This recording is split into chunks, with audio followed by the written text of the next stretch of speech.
دوستوں سے گزارش ہے کہ ہمارے چینل ذرا سیاحت کو سبسکرائب کیجیے اور ساتھ گھنٹی کے بٹن کو دبا دیجیے تاکہ ہماری اگلی آنے والی ویڈیو کا نوٹیفیکیشن آپ کو مل سکے۔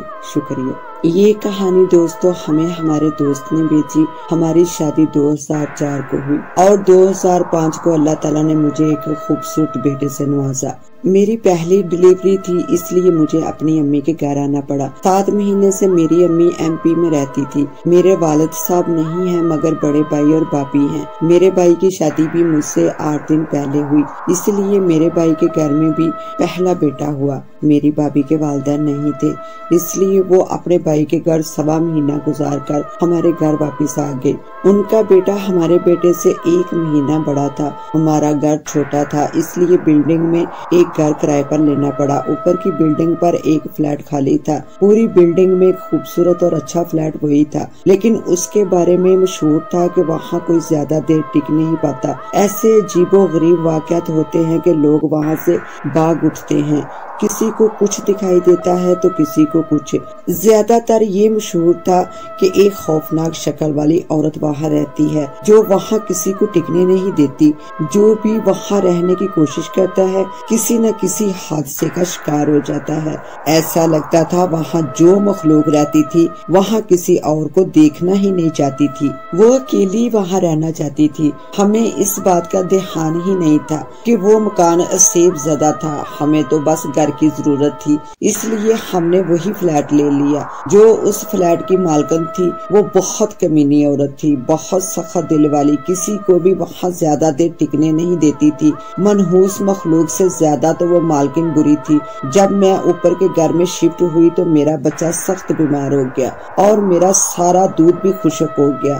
دوسرا بازار کا کوئی دودھ میرے بیٹے کو ہضم نہیں ہوتا تھا، اس لیے بہت پریشانی پیدا ہو گئی۔ میری امی سارا دن کے کاموں سے تھکی جلدی ہی سو جاتی، جبکہ میں اور میرا بیٹا ساری رات جاگ کر گزار دیتے۔ شروع میں مجھے صرف اس مخلوق کی وہاں موجودگی کا احساس ہونے لگا، مگر پھر مجھے وہ نظر بھی آنے لگی۔ وہ میرے سامنے آ کر کھڑی ہو جاتی اور پھر ہم اس کو دیکھتے رہتے اور وہ ہمیں دیکھتی رہتی۔ میرا بچہ سہم زدہ نظروں سے اس کو دیکھتا رہتا اور میں بھی دیکھتی۔ پہلے تو بہت خوف آیا، لیکن پھر اچانک اس کے سامنے آنے سے میرے حواس جاتے رہتے۔ مجھے ایسا محسوس ہوتا جیسے میرے سارے جسم کو کسی نے جکڑ لیا ہو۔ میں صرف آنکھیں گھما کر ادھر ادھر دیکھ سکتی تھی، مگر ہلنا جلنا حرکت کرنا میرے بس میں نہیں تھا۔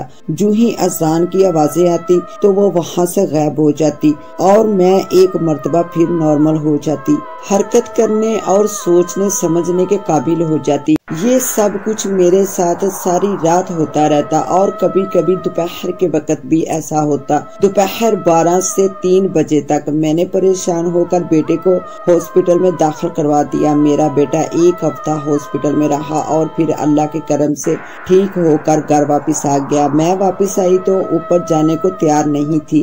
مجھے اس فلیٹ کے خیال سے ہی خوف آنے لگتا، مگر میری بھابھی زور دینے لگی کہ تم اوپر اسی فلیٹ میں چلی جاؤ۔ اسی دوران اس بلڈنگ میں میری امی کی ایک جاننے والی رہتی تھی جس کا ایک 10 سال کا بیٹا تھا۔ اس کو کہیں ٹھکانہ نہ ملا، اس کے پاس رہنے کو کوئی گھر نہ تھا۔ میری امی کہنے لگی کہ تم ہمارے ساتھ اوپر کے فلیٹ میں آ جاؤ، تو اس رات وہ بھی اپنے بیٹے کو ساتھ لیے ہمارے ساتھ آ گئی۔ صبح جب ہم اٹھے تو وہ عورت اور اس کا 10 سالہ بچہ وہاں سے غائب تھے۔